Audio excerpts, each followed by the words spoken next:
Thanks, everybody, for hanging out with us again on For the Sake of the Argument. Today's guest, Joanna Whaley, is running for House Rep in Michigan District 2, which is parts of Allen Park, Lincoln Park, and Melvindale, and Southgate. So she's got an uphill battle as a transgender woman who went to the seminary and came out and went through 15 years of conversion therapy. I can't even wrap my brain around that. Our world is a pretty fucked up place. So if you want to learn more about who's running, who's on first, et cetera, check us out on For the Sake of the Argument, anywhere that podcasts are heard. Thank you so much.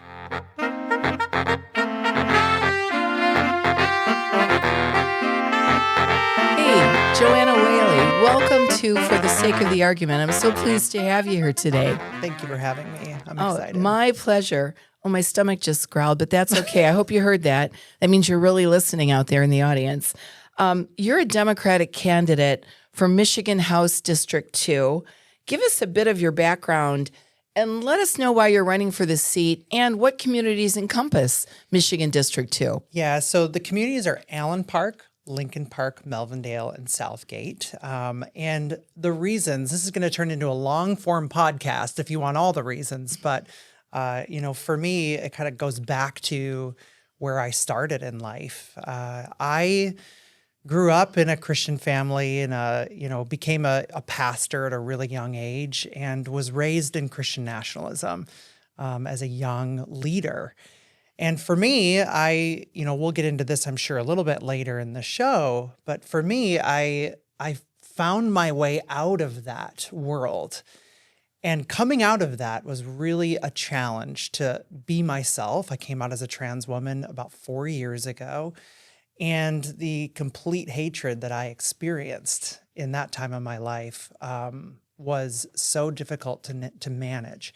So I started doing LGBTQ rights work within religious spaces, very niche, but I started doing that work.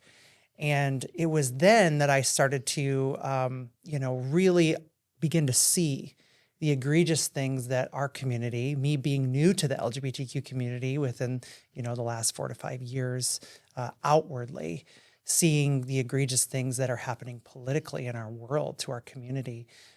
So I started doing that rights work, and over the last few, months, I kept getting invited to speak at a lot of the protest rallies in our area.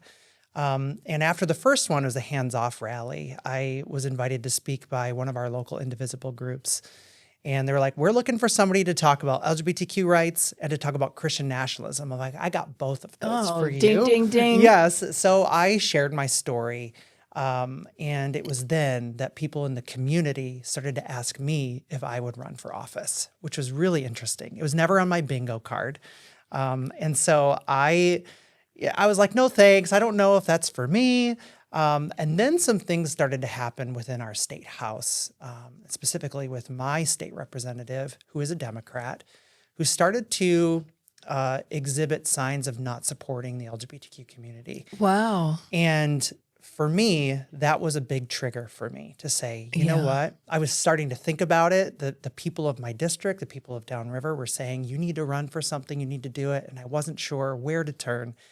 And then when these things began to happen in the state house, that's what told me that's the seat that I want to run for, to stand up for the marginalized people of our communities. So that's why I'm running. That's what got me into this.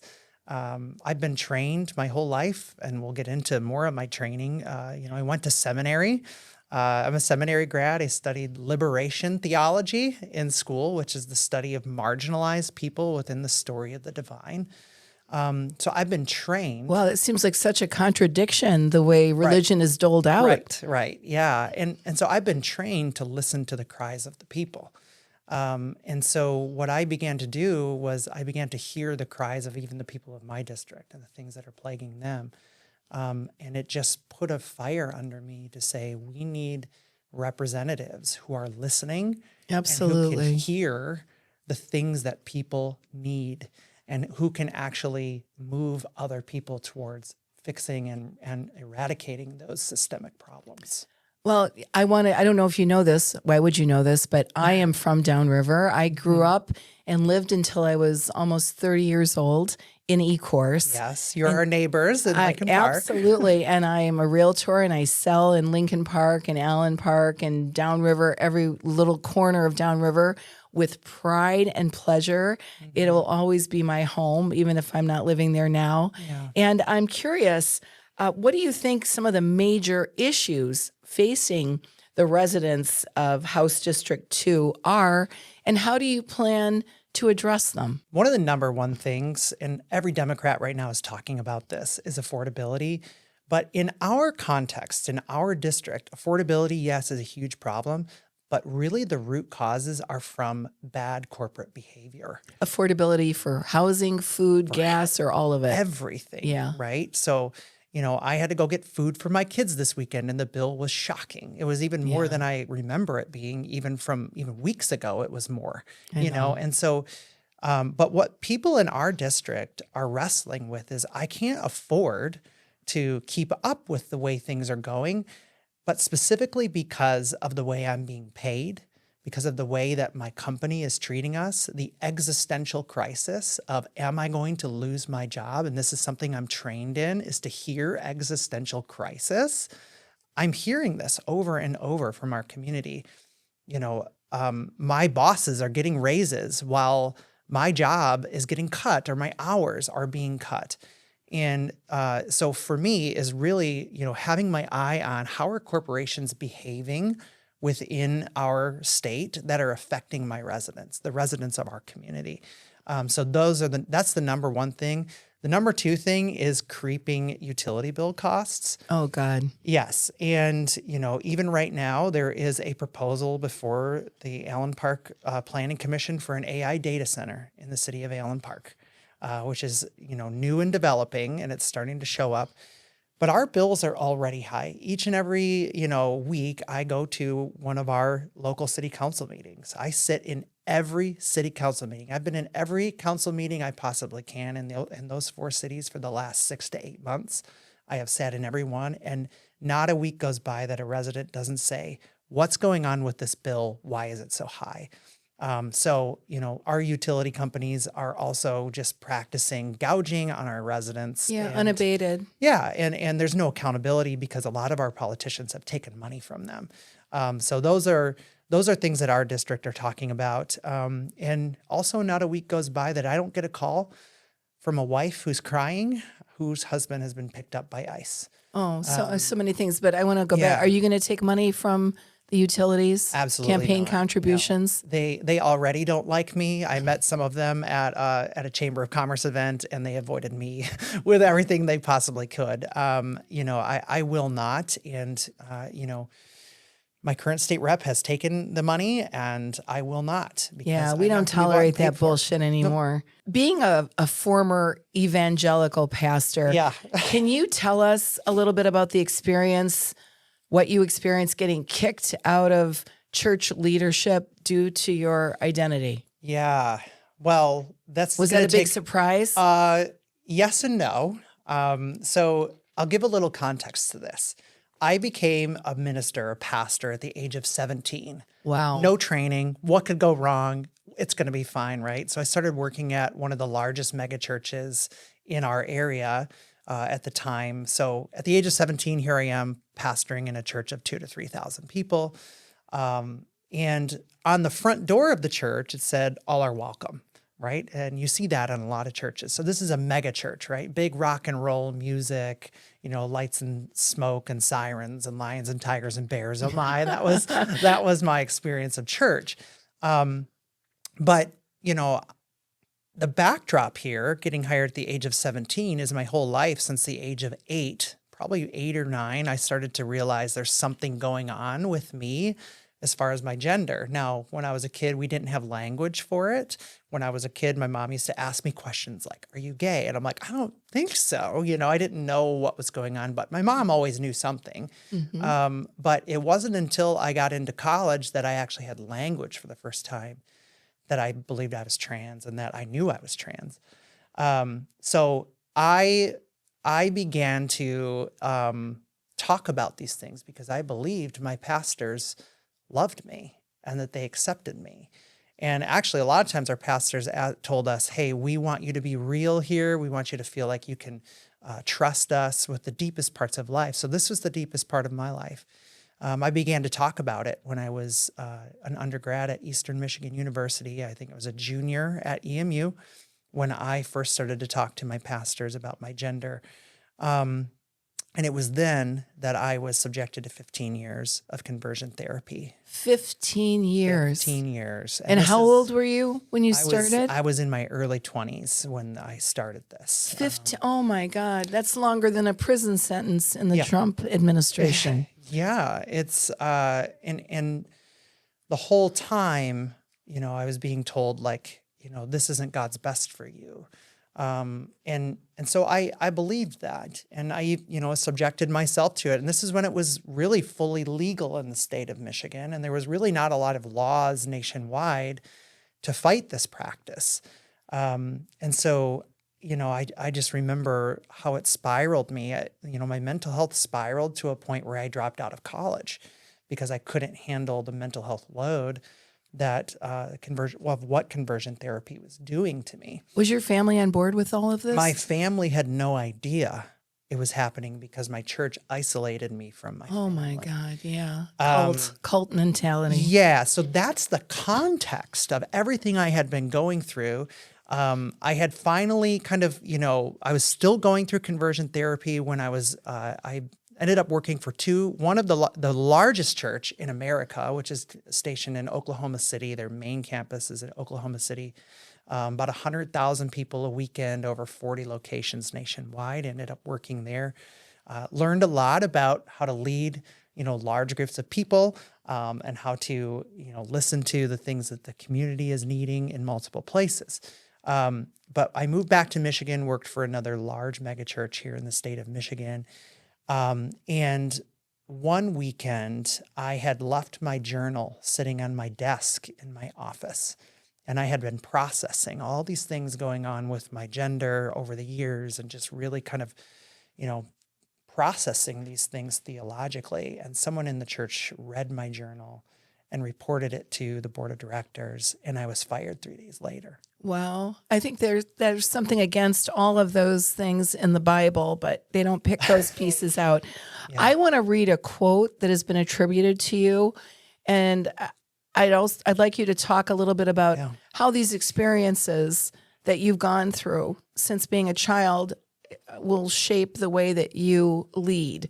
The quote is, LGBTQ people should instead embrace resistance through existence rather than becoming docile or easily governed by the state.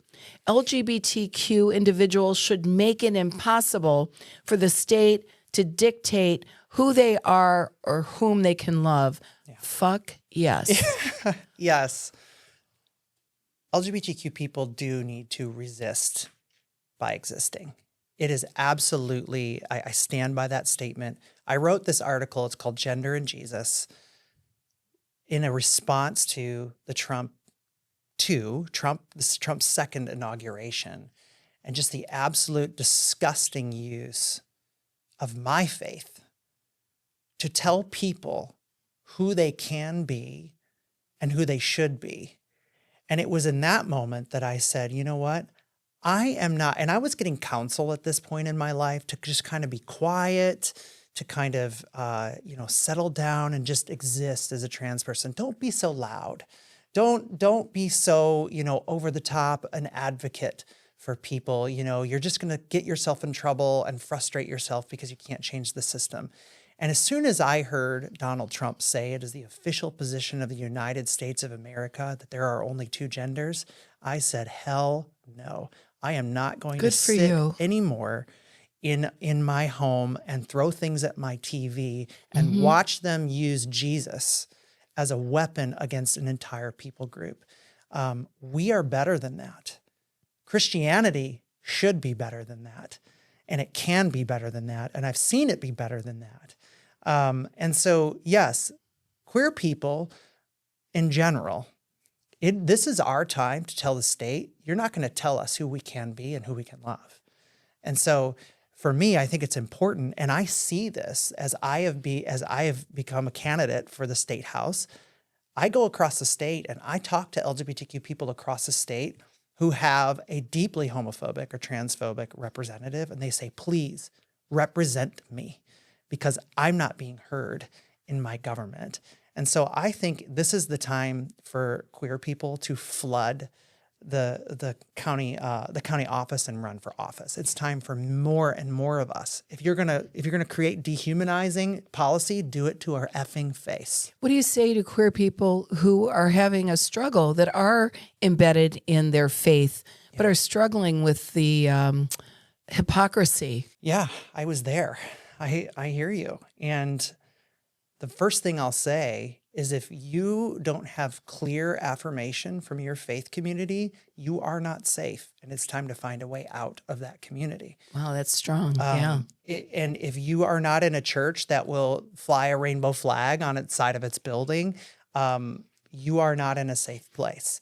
And always, always, always remember that God is way bigger than one person's interpretation of Christianity. There are hundreds of thousands of different sections and denominations of Christianity, and each one of them think that they have the corner on God. Yeah. Right? Everyone's trying to climb this mountain, and they each put their flag in the top of the mountain and say, look, we figured it out. But what they don't realize is that there's a cloud covering an infinite mountain that's going up.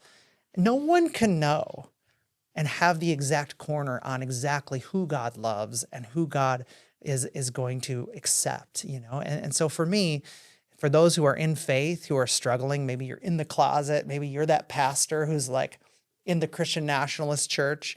I get calls all the time from pastors who say, I wish I could be more bold, but I'll lose everything if I come out clearly with what I believe. Wow. And for Christians, that should really sound very hollow, because, you know, I was raised Catholic, converted to Judaism when I had a child. But we're taught as Catholics and Christians that Jesus gave his life for our sins, which took standing up, speaking out, forfeiting the greatest thing you have, your life. And yet they're telling people to be quiet. That's crazy. So what do you think over the last few months? Democrats such as Gavin Newsom and Pete Buttigieg have retreated on trans issues. What's your take on that trend within the party? Betrayal. Wow, yeah. And it is a cancer within our party. It is absolutely crazy to me that standing up for human rights is now a progressive issue, right? It should be an all of us in the party issue. Human issue. Human rights should not be a political game, because right now there are many people in the LGBTQ community who are just done. There are many people in marginalized community who have been done. Look at how many minority groups have voted for Trump in the last election, right? Right. It's because they haven't been heard. They haven't been represented. Yeah. This is what Trump has normalized in our society. And our party just saying, you know what, we have to soften our language and just not talk about trans people anymore, and just not talk about, LGBTQ rights. Afraid of being too woke? Yeah. Like, you are bending the knee, and Gavin needs to buy some of his own knee pads that he has, that he has told people that he's going to have, and sell on his website. Like, we have had so many progressive institutions bend the knee, right? Oh, yeah. I was working at the University of Michigan. Oh, when disappointing. When they revoked the care of trans youth. Disappointing. And so this is, we have to remind our entire party, and this is why we need to flood the halls of our state houses and the state senate and the governor's mansion with progressives. And I think that our party really needs to move forward in that direction. I just got chills. I believe it so much. Let's shift to the economy. One of the main priorities of your campaign site is economic fairness. Yeah. how should we reshape the Michigan economy to better serve people rather than corporations? And this is the question that I've been waiting for an answer from any elected official of any stripe for the last 10 years since we started Femmes for Dems. Love to know what you think and if you're going to carry that out when you're elected. Yeah. Well, Lori, we're going to get along because I am vowing to be a politician who actually answers the damn questions. Hallelujah. Right? Like, hallelujah. Yes. And I get so frustrated when we get non-answers, right? Every Democrat right now is talking about affordability. And even Donald Trump is talking about affordability. Oh, yeah. Like Republicans are calling it a Democratic hoax, but we know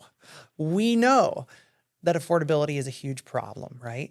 But I am actually going to go after affordability in a very different way. And I think that this comes from hearing, as I said, the cry of my people in my district, right? The cry of the people in our district are talking over and over about how unfairly they are being treated in their jobs, right?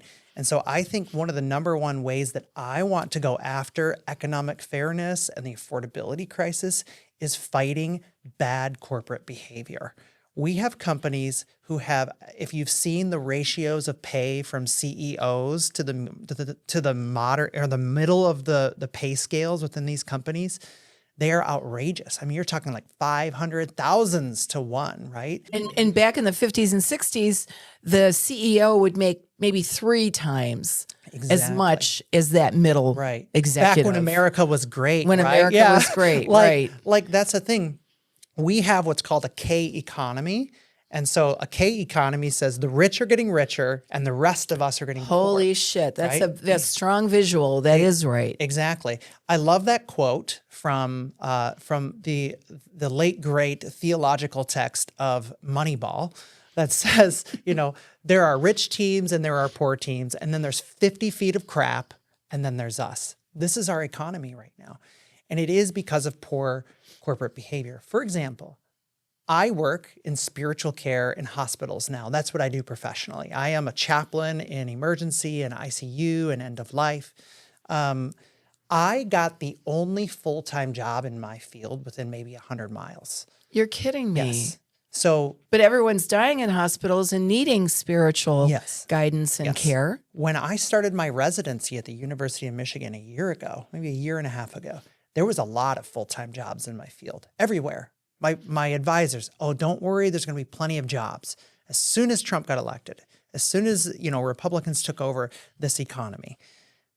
Now, when I graduated from the University of Michigan with my clinical pastoral education, there was one full-time job in the area. The rest of them had been changed to part-time and contingent jobs. We need to get tough on corporations who are replacing full-time jobs with part-time jobs and contingent jobs just so that they don't have to pay the insurance, so they don't have to have the risk. We need to get tough on these companies. We need to close the loopholes when it comes to these behaviors. And also when they're trying to get sweetheart deals on their taxes, can the rest of us get that? I don't get that in my home. No. So but these companies can afford it. They can afford it. And so we need to get tougher on these companies and their behavior. So that is a goal, to try to curtail the corrupt influence of DTE and other regulated, and I say that loosely, utilities. So do you support the ballot initiatives that are out there right now, Invest in My Kids and Michiganders for Money Out of Politics? Yes, I've signed both of them. I work with the Downriver Schools Coalition, which is a group of, education activists within our area who have been leading this charge in our area specifically. I have sat in many of their meetings. I go to their meetings almost every month just to listen and to support and to support our educators. I talk to teachers. And that's regarding the Invest in My Kids, where if a single person makes more than $500,000 a year, and $1 million for joint filing, $1 million for joint. Anybody in this big office doing that right now, making more than that? I don't think so. No. Then they'll pay an additional tax that will go directly into the schools to help raise, because we're near the bottom of 50 states right now, and we used to be near the top. So that's invest in my kids. Yeah, so I support that. I've signed it.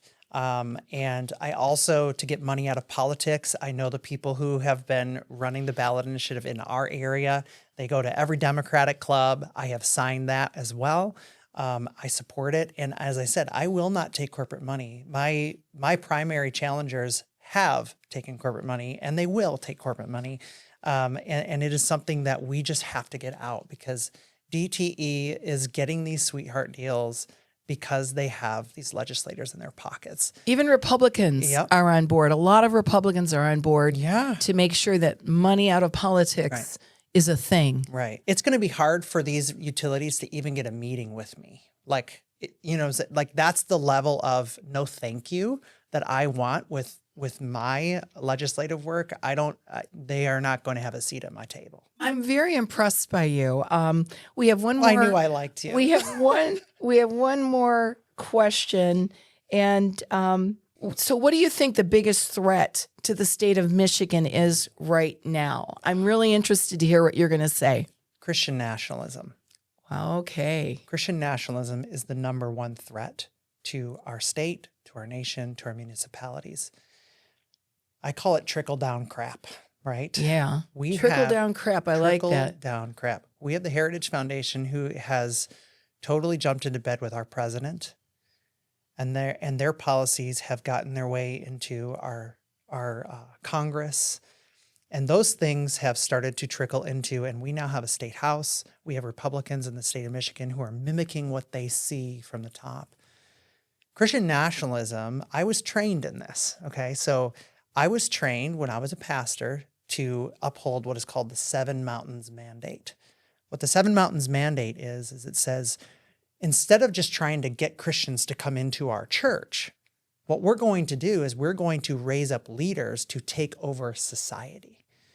And so what they do is they raise up leaders and they say, okay, we want you to go run for office. We want you to become the CEO of this corporation. We want you to go make movies. We want you to be in these different areas of influence within our world.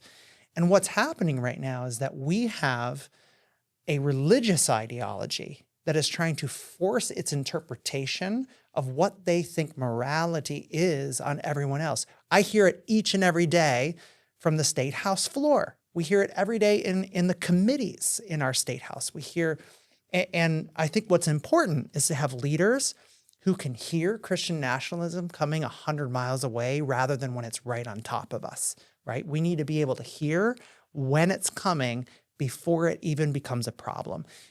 And we hear this sometimes in invocations in the state house. I've heard Rep. Wolford, just have some real bonkers prayers, to begin our state house Which sessions. We shouldn't be praying in state government under any circumstances. It is a wild thing. And as someone who works in religion, disgusting. We've heard. So I think the number one threat we have to deal with is Christian nationalism. And I think we need leaders who are competent to know what they're hearing and listening for so that they can fight it at every turn, even at its root, before it even grows. Because we've seen the results of what the Heritage Foundation has tried to do. Moms for Liberty is deeply steeped in Christian nationalism, in a biblical worldview, which, what the hell is that, right? The Bible doesn't say anything. It's interpreted by people. So I think a lot of our worst ideas right now in this country and in this state are coming out of Christian nationalism, and we have to be able to fight it. It's the biggest existential threat to all of our public policy right now. Joanna Whaley, I wish you well, and I'm going to do what I can to make sure that people know about you, because you're speaking truth to power about what religion should be. Mm-hmm. And I thank you so much for coming on for the sake of the argument today. Be well. Thank you.